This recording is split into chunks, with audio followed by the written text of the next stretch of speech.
word right at all. Okay, so some of them are shitty questions that I made up, and some of them are shitty questions from the fans. So do you run the Protest Zero Tumblr? Yes. Nice. And once you told me to shut up on Twitter. Did I? Yes. I apologize. No, it's totally okay. How do you feel now that, like, even when you're super mean to your fans, they're just like, oh my god, Rody Walker, talk to me! I like to think that people have a good sense of humor. Yeah. As you clearly do. You took it in stride, I think. Yeah. I got on the train at 4:30 to come see you guys, so... Yeah. Well, I appreciate it. No problem. So what would you say has been your favorite venue to play so far? On this trip specifically? Sure. Just because that narrows it down. Let me have a look at this thing and remember. Where have we been? Oh, it was probably the Abbey Arts Center in Abbotsford, British Columbia. Ah, okay. It was the worst.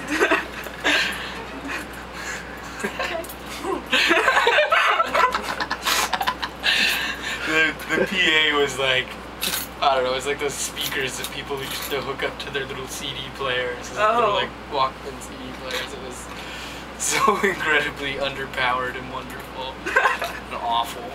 You could hear people speaking. Like, I burped in the middle of a song without a microphone anywhere near my face, and the entire audience heard it. It was very peculiar. Okay, so you guys played Soundwave this year. Yes. How has that compared to the other festivals you guys have done, like Warped Tour? It's certainly preferable. Yeah. Soundwave is cool. I almost saw Jared Leto get killed by Rob Zombie, which was cool. You know, like, there's just, like, there's so many people there, and it's such, like, a blistering mind fuck. It's just a really ridiculous experience. I hope that everyone can one day experience something like that. Okay. And how has your taste in music changed since forming the band? When we started, we were very much about punk rock. Then a certain band came along and sort of gave us a heavier edge. That band being Propaganda. Okay. 1 second.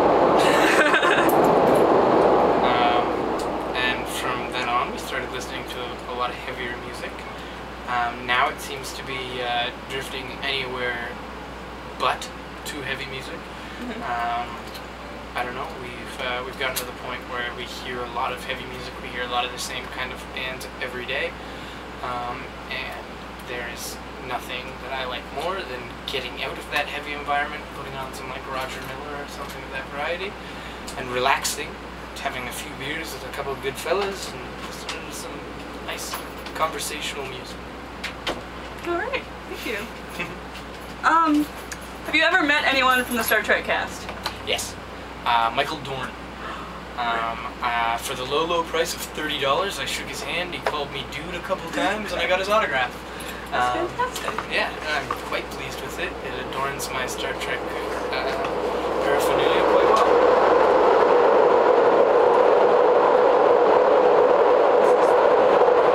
And what are your thoughts on Voyager? I like Voyager. You know, I don't like the fact that they're not on the Enterprise.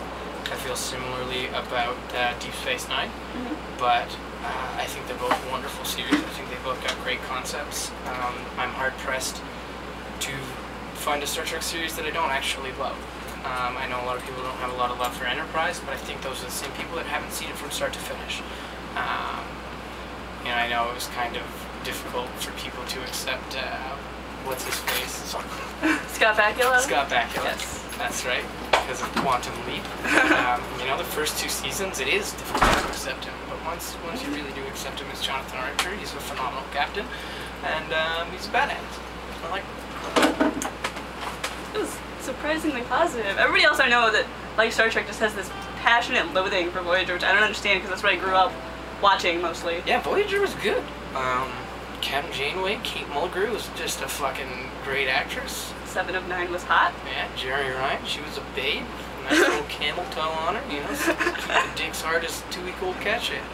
So, quite pleased. Okay. Are any of you guys reading anything interesting now that you're on tour and you have a lot of time to kill away or heading between cities? I just read a book called Kafka on the Shores. It's a pretty interesting novel. It's Japanese. I know Arif is currently reading for the 3rd time. Are you still reading it? Well, you finished it for the 3rd time. Confederacy of Dunces.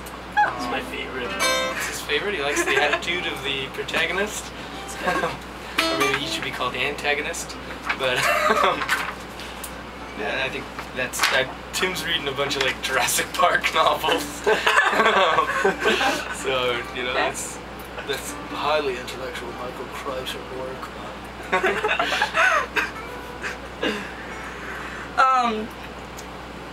Now this one's shitty and I wrote it and I take full responsibility for that, but should you have the misfortune of being stranded at the side of the road again, will we see a sequel to the Salt Lake video? Maybe. You know, the bus broke down last night. But fortunately it was 4 in the morning, so we weren't up and about. But I don't know. The van that we were in when we did that actually broke down again after that. Just shortly after that, and you know, we thought about it, but it's really like, I don't know, it was the spontaneity of the moment. You know, it was something fun. I don't know that we'd ever recreate it. It was a lot of fun, and it was worth a couple laughs. But you know, I think to try and do it again would really cheapen the original. Yeah. Not that it's pretty cheap to begin with, but you know, fucking, I don't know, I wouldn't want to spoil the fond memories. It's what I watch when I'm sad. That and like videos of cats. Most people your age just cut themselves when they're sad. Or take their lives. It's a popular trend in the United States amongst teenagers apparently now is shoving vodka-covered tampons up their asses or taking their lives. Vodka is for drinking. It's just terrible. I guess you're really fucking drunk if you do that. You soak a tampon in booze and you stick it up your rectum. I guess girls could put it in their vaginas, but I don't know. You don't. That would like mess with the pH. You don't want to spoil your birth canal or anything like that. So just stick it up your butts, kids. Okay. What prompted your transition to being the main songwriter on this album? Not songwriter. Lyric writer. Professional? I don't know. Lyricist, I prefer. But no, I didn't. The only thing I wrote on the album were lyrics and melodies. But I don't know. It was a pretty smooth transition. Riff had written he had written 3 songs, and I'd written a couple. I sheepishly showed them to him. And Riff seems to think there was like a perverse nature of having the bassist write the lyrics. So I think I don't know, but I think he was a little relieved when I started writing lyrics. Yeah, sorry, I know it's weird that I'm just like sitting right here talking about me in a sense. I'm gonna put like subtitles in later, AirPods. I just think it makes sense that the singer should be writing the lyrics. I think it gives you a better hold on phrasing and delivery and things like that. You know, and say what anyone will about lyrics come and gone. It's undeniable, and I think the songs sound more like songs this time around because of it. And you know, it's nice, and it changes the attitude of the song as well. And I think that especially in time as people become familiar with sort of the new format, I think that it's really going to be a positive and a beneficial thing. That's good. So to answer your question, it just kind of happened. Okay. It wasn't anything like prolific. Alright, that works. Did you have any sort of apprehension about the fans hearing your lyrics, or was it just, you know, as long as the guys in the band like it, fuck the fans? Well, we love saying fuck the fans. Oh. That's one of our favorite things. We actually made condoms once and we wanted to put fuck the fans on them, but I guess we were advised otherwise by management. But that's funny. That's funny, right? Kesha can do it and get away with it. Well, Kesha can do a lot of things. Fuck Kesha. Okay, love the fans. Fuck Kesha. But what was the question again? Oh, the kids, right? Were you apprehensive at all about the fans hearing your lyrics? Yeah, absolutely. You know, specifically with the style I wrote them, they're moderately personal. So to put yourself out there like that on the internet, which is a particularly hateful place where the word faggot is used so abundantly, it's difficult to put a little piece of yourself out there knowing that it's going to be received no matter by 17-year-old kids that just can't help but call you gay for something. So it took a little time for me to get over that idea, but ultimately that kind of stuff doesn't really matter. And those people can fuck themselves right in their stupid assholes. That's good. I have to say, like, when I first heard the new album, I didn't like it as much. It wasn't like as immediately gripping.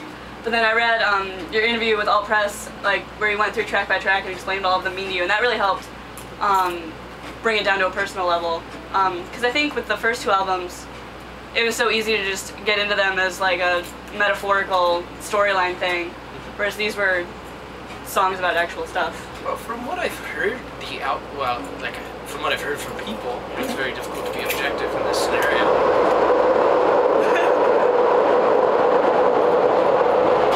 Is that the album is kind of a grower, not a shower, it's a grower. But I think a lot of people, when they first heard it, were a little taken back and didn't fully digest it, I suppose. And after they digested it, I believe some of them seemed to like it more than our previous catalog, and some of them threw it in the garbage or clicked and removed it from their recycling bin. All right. Are there any songs that you were particularly proud of? I love the record. I love the record in its entirety. I think Moonlight is one of my favorite songs on the record, because it seems to be people's least favorite, because it's a real departure, I think. Sorry for that massive stutter. No, it's okay. I think it's the most different thing that we've written, both lyrically and musically.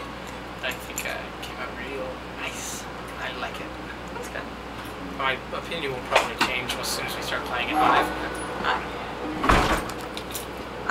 Do you guys have any idea what the next music video from the album will be? Good question.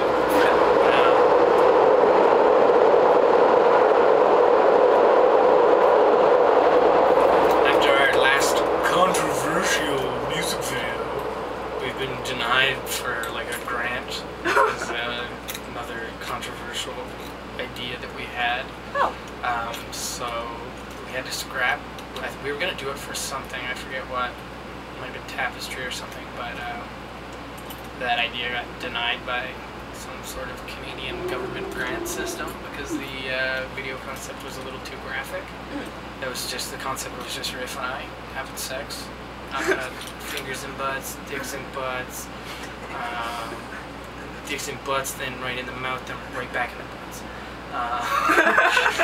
No, but that wasn't the concept, but it was something similar. That's fair. So that got denied, so I don't know, we're in the process of trying to figure out how we're going to get money to make a new video. Okay. And what for. It will happen, but I'm sure. Yeah, we're going to turn at least half of this record into music videos, so if not more, unfortunately for us. And I noticed, like, on the internet, it's really hard to find the music video for The Divine Suicide of Kay, and like, why is that? Because it is a shameful piece of our history. Oh, well then.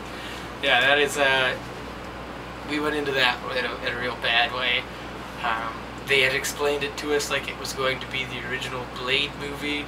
There was going to be blood dripping from the ceiling. It was going to be cool, I guess. But instead it was just lesbian vampire films. Yeah, instead they were like, okay, all these girls make out, and we'll try and make you guys look like rockers. You know, and it's just like, okay, so you made us look like idiots, and you got just, I'm not gonna say that because that's mean. But yeah, we're really not fond of that video. Arf got yelled at by the director. Oh. And he was really upset about it, and I think if he ever sees him again, he's gonna fucking punch his face. I was really pissed. There's like one scene in there where I guess like I'm getting my my dental work done by some vampire dentist. One of those vampires was Lights, by the way. Yeah, Lights of electropop fame. That's right. Correct. Before she was... This little nerdgasm that's going on right now. Her real name is Valerie. Wait, I guess I shouldn't have exposed that. I don't understand her appeal. Yeah, well. But needless to say, the guy was running out of tape, and Arf couldn't stop laughing because this girl was sticking her fingers in his mouth. You know, it was a ridiculous thing. And then this... Well, like, I was supposed to look like I was like in pain. She was supposed to bite my neck, and I was supposed to like scream out in pain. So I kept looking at her, being like, "Please, you're gonna have to actually bite me. There's no way I'm gonna be able to act this out. Like if I'm not actually in pain, we're gonna have a problem." So I just remember her like hot breath on my neck, just tickling me. And I'm such a chuckly kind of guy anyway that I couldn't stop laughing. He said cut and just yelled at me for half an hour. It was and the worst part is he's this like shitty little like emo kid with like this like bad haircut. He's like screaming at Arf. Yeah. Check out that scene though, because like they used the best take that they had. That's funny. Okay, question answered. Yeah. In your touring and meeting fans, have you ever met somebody that you were surprised would listen to your music? We had one of the guys from Machine Head up on the bus the other day. Oh. I'm pretty surprised about that, despite our lack of knowledge, really, regarding their catalog, but he was very nice. Riff? I only asked this because there were a bunch of like really mean looking guys in like hoodies and leather jackets that were glaring at me. Cause I had this, I'm in pink and I'm all we bright. get quite a few angry little fellas that come out. I think most of them are pretty nice. Most of them are pretty polite. Every now and again you get someone that's a little too drunk and then they get escorted out. There was we read a newspaper article once that came out of like Western Canada, our province in Alberta, and where they were looking for these two rapists. Oh, that's right. This chick. I'm not laughing about the rape, but they had raped this chick and then escaped in like their Camaro or something. And their description was hilarious. They described their haircuts and the car they drove away on and the shirts that they were wearing. One of them was wearing a Protest the Hero shirt. So we're like, somewhere in Western Canada there's a rapist that likes our band. Also a fan of So that came as a surprise, although not a pleasant one. That is certainly a surprising listener. Rapists. At least one rapist likes our band. Okay. It's not good. It's so bad. We're gonna find him. Oh dear. So the next time we played in Calgary, we went on stage, he's like, I know what one of you's done. I know what one of you has been up to. Sexual deviance. And what are some of your typical activities when you're not writing or touring or recording? Riff plays with a band called Jack Marks and the Lost Wages. He also plays with Kayla Howard. Is that her last name? Yeah, Kayla Howard and the Fellas. And the Fellas. He plays with quite a few bands in Toronto of a country or folk variety. He plays the stand-up bass. Arf's really the only one who does anything outside of the band. Yes, I saw a video on YouTube of you and Jada busking outside of a coffee shop. Oh yeah, that one. that was a charity event that I was asked to do. That was like 7 in the morning or something. You know, there's a funny story about that. Because that's not something I would typically do. I'd say something more in the lines of a favor that I was doing for Jada, and I thought it would be a nice event. Yeah. Actually, the idea is like they set up all these Canadian musicians all around town all day long. So Rain Maida is playing in one place, and, Riff from Protest is playing in another. But that was at like 7 in the morning or something. So I was playing, and at one point the streetcar went past. And I didn't know, but my sister's friend had saw me from the streetcar and had gone and called my sister. And I guess she didn't know what the event was.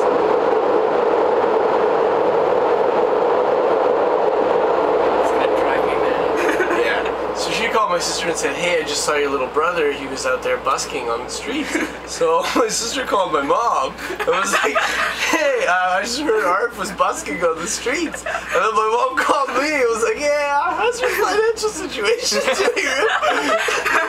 You know, are you treading water? Like, what's going on? And I tried to explain that it was for a charity thing, but I think ever since then she looks at me like I'm having, like, times are tough. It was really embarrassing.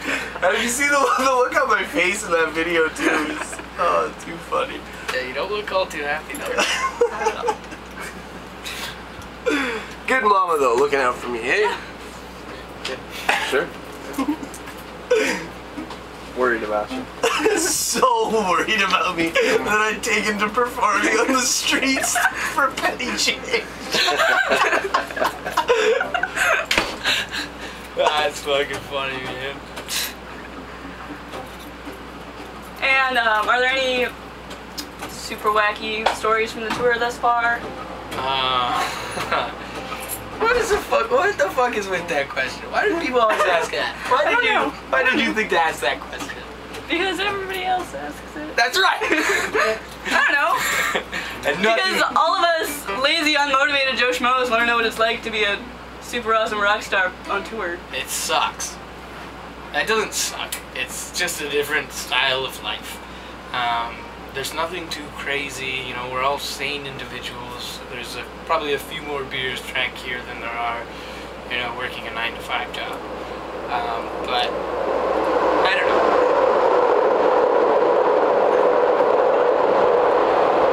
Silly things happen. Yeah, one of the things that we find crazy or funny, most other people don't find too funny. Like, I've been having a laugh because occasionally there's been a masseuse coming out to the shows, which I think, you know, is a cool idea. You know, you're in a touring band, your muscles get old, whatever, and you go and do this massage. The concept of sitting in the back room and having some, like, sweaty, naked guy getting rubbed down for money, it's just too funny.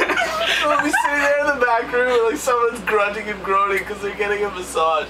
And I know it doesn't sound too silly or crazy, but I don't know. It's the funniest thing that I think I've seen on this It's tour. particularly funny because they're usually like old, like, new age medicine witches. You know, just like, they're witches. And they're terrifying.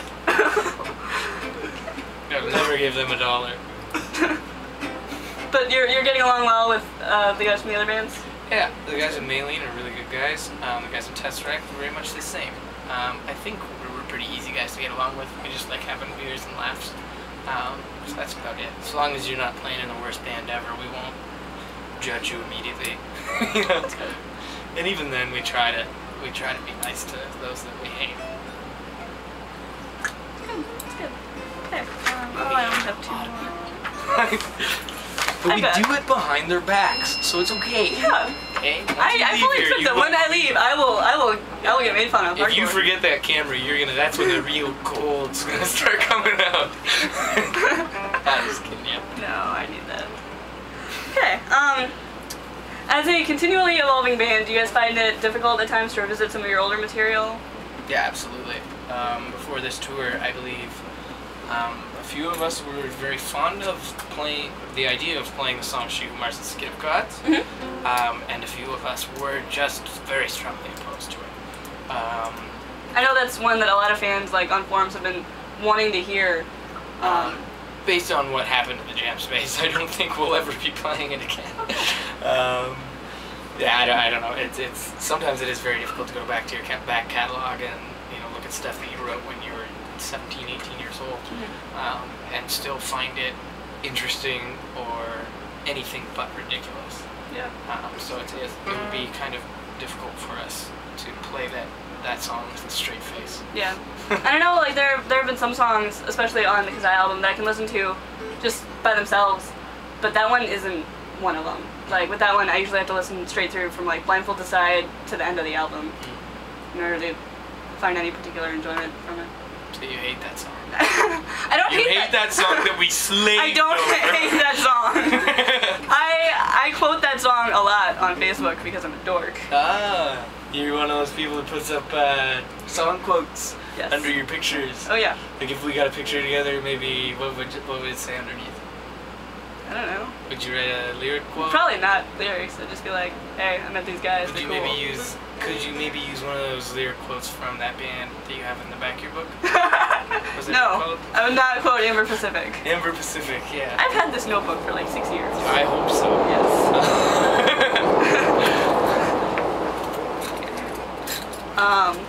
Anyway, okay. And there are a few tour days left. Is there anything? Snap, there's like 10. Snap. That's so Raven. Oh dear. Is there anything that you want people who are going to those dates to look forward to? Besides being verbally harassed? May 6th is my birthday, so I want fucking presents. I saw one of the asks somebody posted on your Tumblr about bringing a beer. Oh, and they that's were like, how about I just drink every single can of beer without exchanging a single pleasantry? That's right. That makes me feel really special. But I want a turtle blimp. Okay. I want a turtle blimp really badly. I wish on my birthday candles every year from the time I was 6 years old on. Until the time I was 23 years old, at which point I said, Mother, I'm wishing on these birthday candles for a fucking turtle blimp. I want you to know how ridiculous I find this. And she said, why didn't you tell anyone? And I said, but you told me it wouldn't come true if I told anyone. And then I said, next year,